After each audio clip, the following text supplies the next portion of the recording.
Welcome to Choice Classic Radio. Like us on Facebook, subscribe to us on YouTube, and help keep this show alive by donating at choiceclassicradio.com.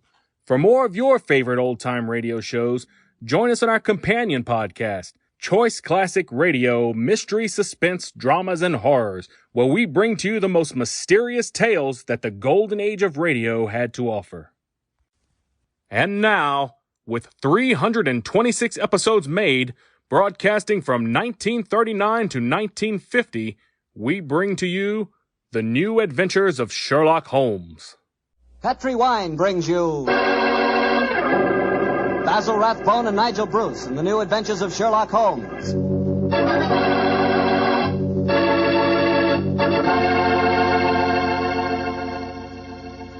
The Petri family, the family that took time to bring you good wine, invites you to listen to Dr. Watson tell us another exciting adventure he shared with his old friend, that master detective, Sherlock Holmes. You know, the lives of Holmes and Watson were not always filled with action. They spent many a quiet evening at home in Baker Street, discussing the problems of the world over a glass of port. You know, it seems that no wine is more expressive of friendship and hospitality than port. And I'm sure there's no port wine more enjoyable than Petri California port. Try a good glass of Petri port after dinner some evening, or any time you get together with your friends. You'll love the rich, ruby red color of that Petri port. You'll love its smoothness and full body, its remarkable and wonderful flavor, a flavor that comes straight from the heart of luscious, hand-picked grapes. Serve that Petri port alone, or serve it together with cake or cookies or with fruit. Yes, and serve it proudly. You can, because the name Petri is the proudest name in the history of American wines.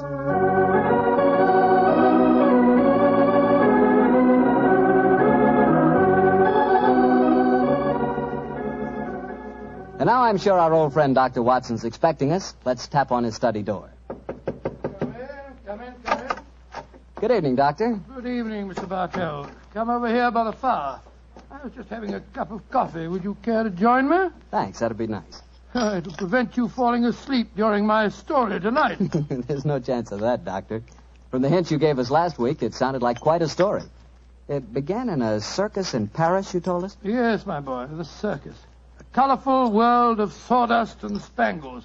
A world, Mr. Bartell, that I may tell you confidentially, always held an irresistible fascination for me when I was a youngster. Me too, Doctor. In fact, when I was 8 years old, I fell desperately in love with a lady bareback rider, a stunning creature who wore pink silk tights with gold sequins on them.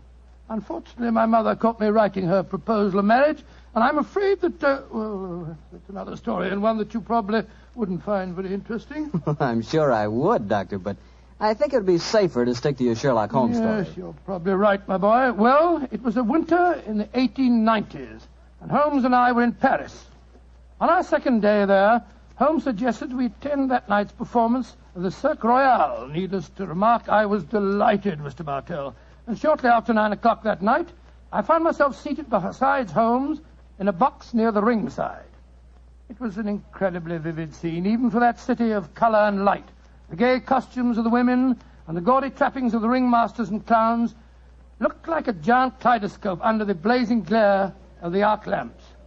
As we sat there, a brass band nearby blared forth some popular music of the day, and yet he didn't appear to be enjoying himself. And so I leaned across and touched his arm. What is it, Watson?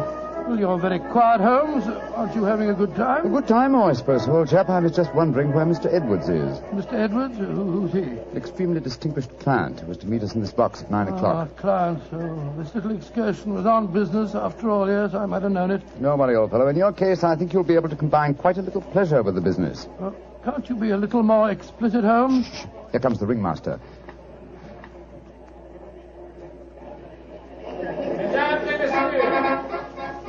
J'ai l'honneur de vous présenter ce soir la grande vedette du cirque, Mademoiselle Gisèle Girondet, équestrienne incomparable.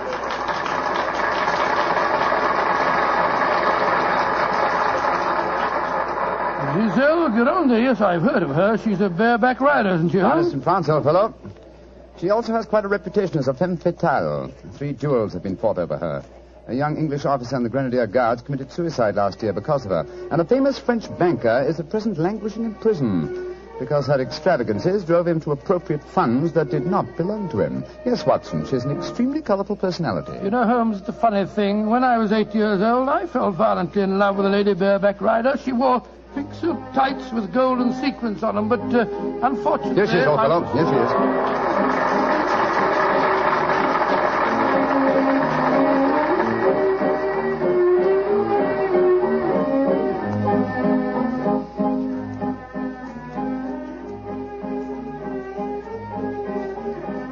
Holmes, she's exquisite. Look at the way she's jumping from the back of one horse to the other. Sheer poetry of motion. The lady appeals to you, Watson. By George, yes, indeed she does. In fact, Holmes, I don't mind telling you that if I weren't a married man and a poor You'd like man... to court the lady, eh? Yes, I should Excellent, indeed. old fellow, excellent. That's the very reason for our attendance at the Well, what in circus. heaven's name are you talking about, Holmes? Ah, there you are. Good evening, Mr. Edwards. Holmes, my dear fellow, how are you? I haven't seen you since that little affair at Windsor Castle when Mother... Excuse me, sir. I am Mr. Mycroft, and this is my friend, Sir William Nigel. Sir William Nigel? Oh, of course. And I am Mr. Edwards. We must respect each other's incognitos, eh? How do you do, Sir William? Well, I'm extremely honored to meet you, Your Royal... Mr. Edwards. How'd you like Giselle? Isn't she a stunning creature? Yes, indeed she is, sir. The four of us to have supper together after the performance tonight, I understand, Mr. Edwards. Well, unfortunately, I can't be there, Mycroft. There's some stupid affair at the embassy which I have to attend. We must postpone the dinner until tomorrow night. Very well, sir. Come over to my hotel a little early and we can discuss the whole business. Personally, I think a lot of fuss is being made about nothing.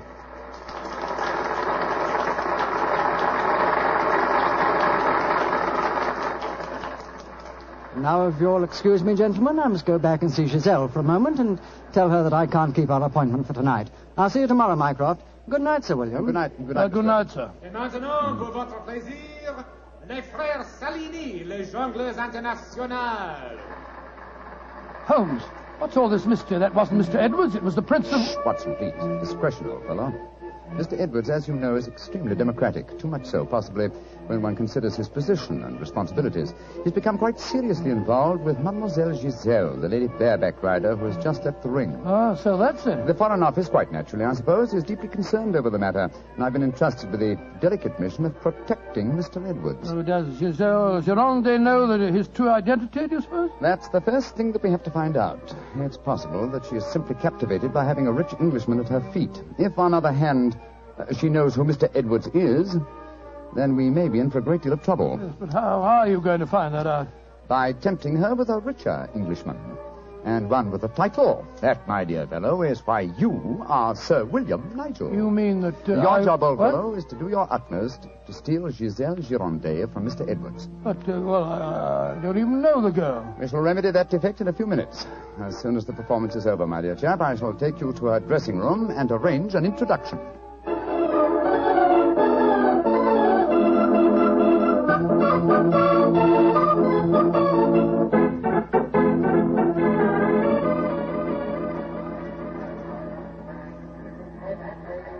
I must say, Holmes, the backstage life at a circus is even more colorful than in the ring. What makes you say that, old fellow? Well, I just saw a pinhead having tea with a bearded lady while a sword swallower was standing behind him practicing his act. Oh, hello. See that man standing talking to the girl in tights? Yeah, attractive, isn't she? The gentleman is Inspector Vernet of the French police, an old friend and a distant relative of mine. Vernet, how are you? Ah, Holmes, mon cher ami, comment ça va? No, Vernet, please. On this occasion, my name is Mycroft, if you don't mind, and this is my friend, Sir William Nigel. How do you do, Inspector? Enchanté, Sir William. Permit me to introduce Mademoiselle Yvette Marat. How you do? How do you do, How mademoiselle? do you do? What brings you behind the scenes at the circus, may I ask, Monsieur Mycroft? My friend Sir William is most anxious to make the acquaintance of Mademoiselle Gironde. But of course, every man wishes to meet Giselle Gironde. Why not ask Vernet? He will present you to her. Ha! He knows the way. Oh, now, Yvette, chérie, do not begin that all over again. You're in love with her. You've always been in love with her. I wish you were dead. Sometimes I think I could kill her myself. Upon my soul, Inspector, she's a fiery little thing, isn't she? Ah, ça c'est vrai, ça, Sir William. Many times I've told her that Giselle Gironde would never waste her time with a simple police inspector. She prefers a wealthy foreigner. But Yvette, elle ne comprend pas. She does not understand and she does not believe. Mademoiselle Marat was dressed in tights, Vernet. And what does she do in the circus? She walks the tightrope. She's yes, queen of the high wire. A charming and a talented girl, but a most jealous one. Vernet, my distinguished friend Sir William Nigel is most anxious to meet Giselle Girondet. Will you introduce him? I should prefer not to appear on the matter at this stage. Oh, mais certainement. I will take you to her dressing room. Please come with me, Sir William. Yeah, right. I'll see you later, Holmes. I'll be waiting for you, old chap. Good luck. You're a lucky man, Sir William. Giselle has quite a penchant for the Englishmen. And when they are rich and have a title, I am sure she finds them irresistible. You really think so? Oh, but of course. Quel dommage that I am only a poor policeman. Here we are. Entrez. Giselle, monsieur, permit me to present to you Sir William Nigel. He's a great admirer of yours. Yes, indeed, madam. Sir William Nigel. Come and sit here beside me, Sir William. I shall leave you. Au revoir. Sit closer. There. That is much more cozy, no? It's very nice of you to see me, Mademoiselle Gironde. Oh, don't be so formal, my Englishman. You may call me Giselle, and I shall call you... Let me see, I shall call you Sir William... Willie! I shall call you Willie. You do not mind? Mine, it's very delightful. Quite delightful, my dear. I was hoping perhaps that you care to have a little supper with me tonight, Giselle. So what about some oysters, a cold pheasant, and a bottle or two of Pomeranian Green 072? And you get to taste rather well, don't you think? Oh, Willie, I can see you are a perfect host. I don't know about One that. moment, I get my cloak. Well, you know, Giselle, it's a funny thing. What is a funny thing, Willie? When I was 8 years old, I fell violently in love with a lady bareback rider at a circus. History seems to be repeating itself. Here. Alfieri, do you no longer knock when you come to my door? Who is this man? My name is Nigel, Sir William Nigel, my good man, and who may you be? I am Alfio Alfieri. I am Alfio Alfieri. And what is he? A trainer of wild animals. An imbecile. Va-t'en! You must not speak to Alfio in that way. You belong to me.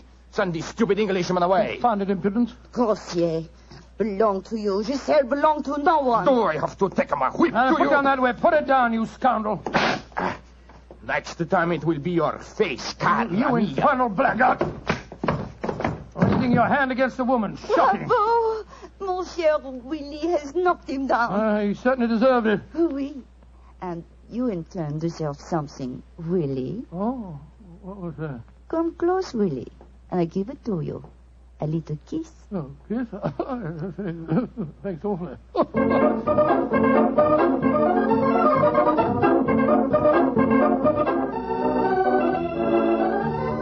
Oh, Willie, you are so strong, so resolute, so brave. Oh, it was nothing, my dear Giselle. Nothing at all. Here, more champagne, Gus. More champagne. Oh, Willie!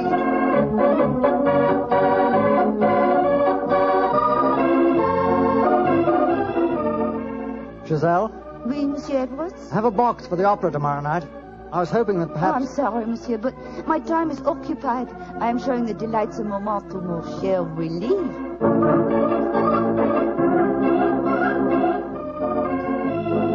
Mademoiselle est mieux le collier de perles à 5 rangs ou celui à 3 rangs? He says, which do I prefer, the 5-string color pearls or the 3-string color pearls? What does my Willie think? So that you can't hang too many pearls on a pretty neck like yours. I'll take the 5-string collar, my good fellow. You're doing splendidly, Watson, splendidly. Yes, but Holmes, I felt such a blasted fool handing that jeweler fellow a check signed by Sir William Nigel. You quite sure that it'll be honored? Don't worry, old fellow. Remember who our client is. Money is the least important concern in this matter. On with the masquerade, old fellow. On with the masquerade.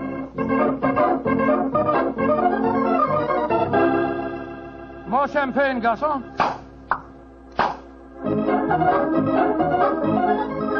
Willie, you are such a headstrong boy. More champagne. Citadel, you dear little thing. Oh,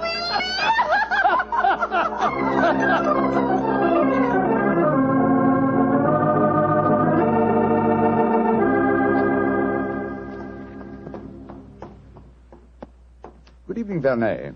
Has Mademoiselle Girondet come into the evening performance yet? Yes, Monsieur Holmes. I escorted her to her dressing room half an hour ago. Monsieur Edwards is in there with her now. At last, it seems, she has used for a poor policeman. Last night, she found a threatening letter on her makeup table. Since then, she has been most grateful for my company. A threatening letter, eh? Any idea who might have sent it? Oh, yes, of course. I'm afraid I have, Monsieur Holmes. I told her to pay no attention. By the perfume of the note paper, I recognized the sender. A jealous tightrope walker called Yvette Marat. Oh. Poor Yvette. She would make a very inferior criminal, I'm afraid. Still, Giselle asked me to stay outside her dressing room till the performance starts. You wish to see her? Yes. Oh, good evening, Mr. Edwards. Evening, Mycroft. Evening, Inspector Vernet. Comment ça va, Monsieur Edwards? Look here, Mycroft. I think this little game's gone far enough. Giselle has just refused another invitation of mine. Now, I know who Sir William Nigel is, and I swear I'll tell her. Don't you think, sir, that the lady is hardly worth bothering about? Surely this whole incident with Sir William proves that she's a scheming little adventuress. A fictitious title and an apparently bottomless purse have shown her up in her true colors. I could have told you the same thing without such an experiment, my friend. Well, I suppose you're right, Mycroft. I've been a fool. An idiot who lets a pretty ankle turn his head. A conceited dolt. Let us just say, monsieur, that you have been a man. Good evening, sir. Good evening. Good evening. Just going back to see Giselle for a moment, I brought us these flowers for her. I'll be back in a jiffy. Just a minute, Watson. I hate to dampen your ardor, old chap, but the masquerade is ended. Ended? What do you mean It is no longer necessary for you to impersonate Sir William Nigel or to pay court to Giselle. Oh, really? Really? Really? Well, that's a great relief, sir. Great relief. I've hated the whole business. Oh, yes, I'm sure you have. We appreciate the sacrifices that you've made, don't we, Sir Edward? Yes, indeed. Well, I must go back and see her once more, though. We had a rendezvous for tonight, and I must cancel it. A gentlemanly thing to do, you know. I won't be a minute. Never have I seen a man more downcast. Obviously, with him, my dear Holmes, business was a pleasure. Alfieri, where are you going? That Englishman. I just saw him go into Giselle's room. To whom are you referring? That man that called himself Sir William Nigel. Oh, yes. 2 days ago, he struck me. I have to settle with him. No man may strike Alfieri. Do not cause any more trouble, Alfieri. From what I've been told, you thoroughly deserved what happened to you. Here he come now. You, English, you. Alfieri challenge you to a duel. Holmes! What, old chap? What is it? You're as white as a ghost. It's Giselle. What's wrong with her? She's dead. She's lying there in her dressing room. Strangled. Strangled? And only half an hour ago I spoke with her myself. Since then I've been standing in this corridor, guarding her door at her own request. Only 2 men have entered Giselle's dressing room since then. You, Monsieur Edwards, and you, Sir William Nigel. What are you suggesting, Vernet? I am suggesting nothing. I am stating that these 2 gentlemen are under arrest for suspicion of murder.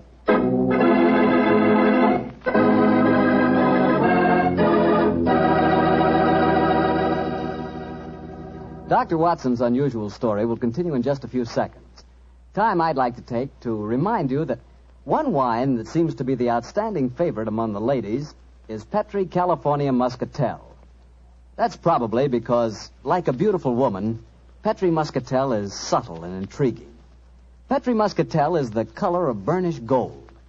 And its flavor, well, it's the flavor of big, plump Muscat grapes, picked by hand, carefully and tenderly, when they're just full of wonderful, delicious juice. If you want to show that you really know the wine that women prefer, serve Petri Muscatel. Serve it after dinner or later in the evening. It's wonderful. And why shouldn't it be? It's a Petri wine. Well, Dr. Watson, so you and the mysterious Mr. Edwards got yourselves arrested on suspicion of murder, huh? Yes, Mr. Bartell. Holmes did everything in his power to persuade Inspector Vernet to release us, but it was useless. And so, while Mr. Edwards and myself were languishing in detention cells at the local Sûreté, Holmes and the French inspector were examining the dressing room of the dead woman. I'm sure, Inspector Vernet, that being as keen a detective as you are, you must suspect the true identity of Mr. Edwards. Of course, Monsieur Holmes. But that is the danger of incognitos. If he chooses to assume the identity of plain Monsieur Edwards, then he must run the risks of plain Monsieur And Edwards. you're convinced that either he or my friend strangled Mademoiselle Girondet? It is obvious. Then I'll have to prove to you that they didn't. Let me examine the body again, will you? If she had been strangled by either of my friends, why would her body be lying here under the window? kept as far away from the door by which they left this room as possible. That proves nothing. No, but it's odd. Giselle was a strong girl. There might easily have been a struggle. Perhaps she tried to get away through the window. And yet there are no marks of violence on her throat. Just this piece of very fine cord that did its deadly work so cleanly. Cut with a knife. Please do not remove the cord, Monsieur Holmes. The body has not yet been photographed. Dear me, Vernet, you're making it very hard for me, aren't you? You notice, of course, that the window is open. Yes, but we have examined the snow outside. There were no footprints within 3 yards of the window. The murderer must have entered by the door that I was watching. Yes, it would be hard, even for a professional acrobat, to jump in. An acrobat? Vernet, your young friend, Mademoiselle Yvette Marat, is a tightrope walker. Yvette, but... Yes, she certainly had a motive. She'd even sent a threatening letter. I heard her express hatred and jealousy for this dead woman. It's conceivable that she could enter a room by a window without leaving footprints in the snow. Where was she at the time of the murder? I do not know. I was waiting for her in the corridor. And I suggest that we investigate her alibi at once. And after that, Inspector, I must pay a visit to the Sûreté. I don't want my friends to think that I've deserted them.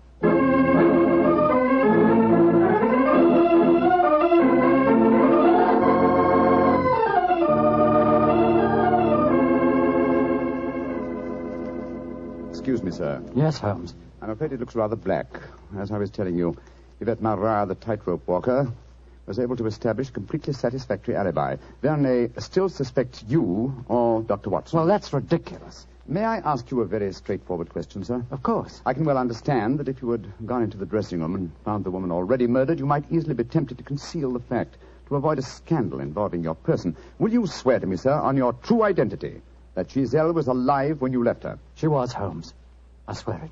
Thank you, sir. That's all I wanted to know.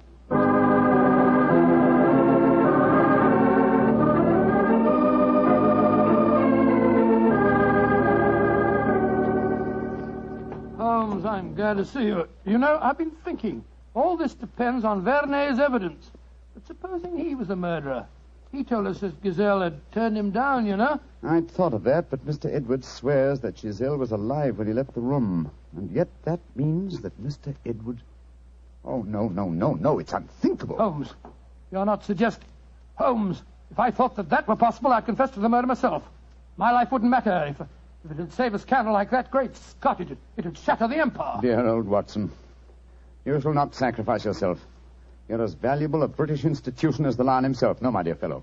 We shall never sacrifice you, not while my mind is still capable of... My mind? That's it. Thank you, Watson. You've given me the answer. Holmes, what are you burbling about now? Be patient, old fellow. In half an hour, you'll be out of this cell, and the real murderer will be in it.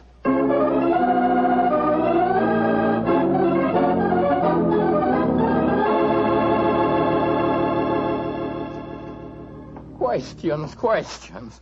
Why must Alfieri answer so many questions? Because he will not yet tell the truth. You murdered Giselle Girondet. How many times I have to tell you I did not kill her? Why should I want to harm her? Because you were jealous. Because she humiliated and tormented you. But I was not in her dressing room. I've already proved that fact. Am I a magician that I can kill somebody without entering a room? Alfieri, I know how you killed Giselle Girondet without its necessitating your entering this room. You're a smart man. Please to tell me. I don't need to tell you. With the aid of Vernet, I'll show you. Open the window, Alfieri. What game is this? Very well, then. I'll open the window myself. Put your head out. Come on. So. Who do you see? Inspector Vernet standing 3 yards away, where you stood, and he's got your long training whip. No! Don't move! Stand there. The inspector hasn't your skill with a whip, but he wants to try a little experiment. No, leave him alone! All right, Vernet. I'm holding him.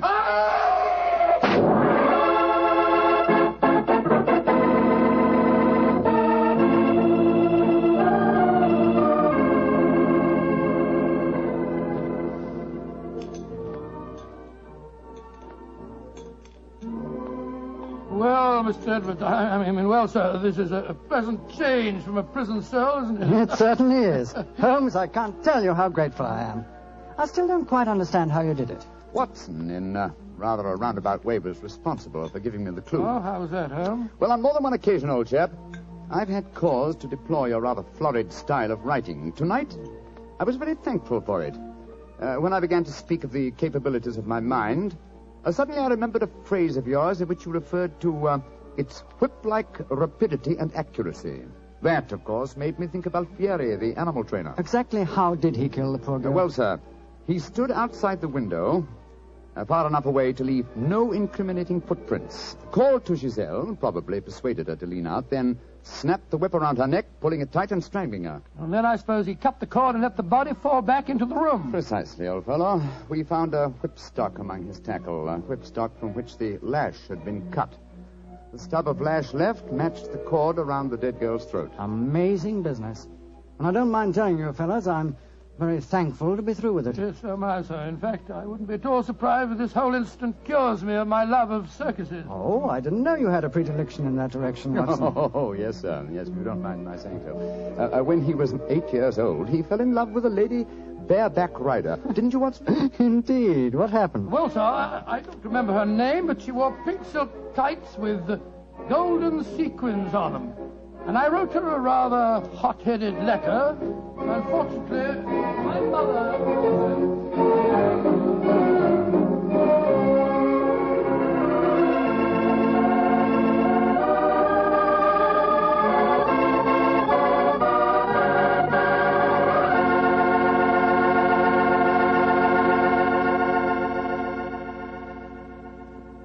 Well, Doctor, that was one of the most unusual stories you've ever told.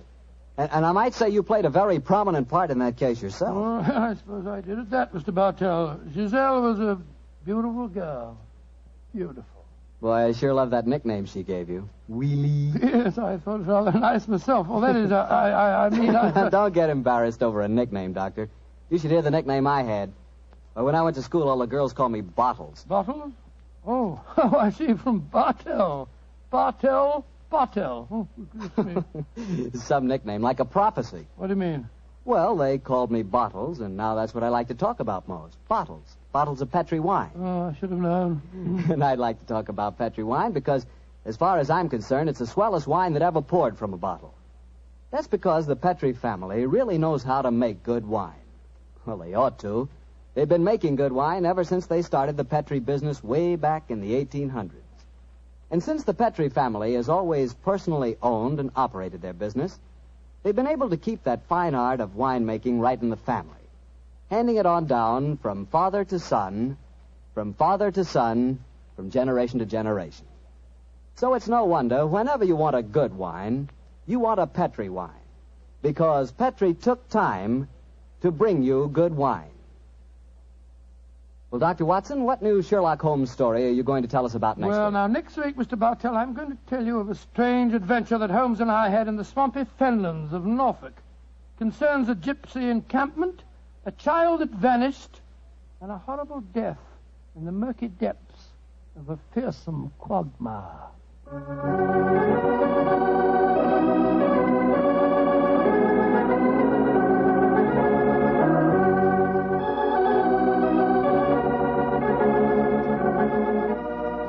Tonight's Sherlock Holmes adventure was written by Dennis Green and Anthony Boucher and was suggested by an incident in the Sir Arthur Conan Doyle story, The Adventure of the Three Students. Music is by Dean Fosler. Mr. Rathbone appears through the courtesy of Metro-Goldwyn-Mayer, and Mr. Bruce through the courtesy of Universal Pictures, where they are now starring in the Sherlock Holmes series.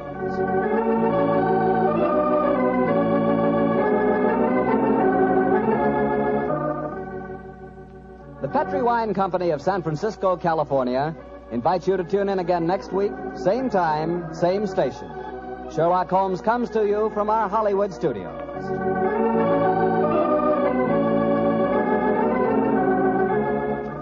This is Harry Bartell saying goodnight for the Petri family. For a solid hour of exciting mystery dramas, listen every Monday on most of these same stations at 8 o'clock to Michael Shayne, followed immediately by Sherlock Holmes. This is the Mutual Broadcasting System. That concludes today's episode. We'd like to thank you and remind you to donate at choiceclassicradio.com.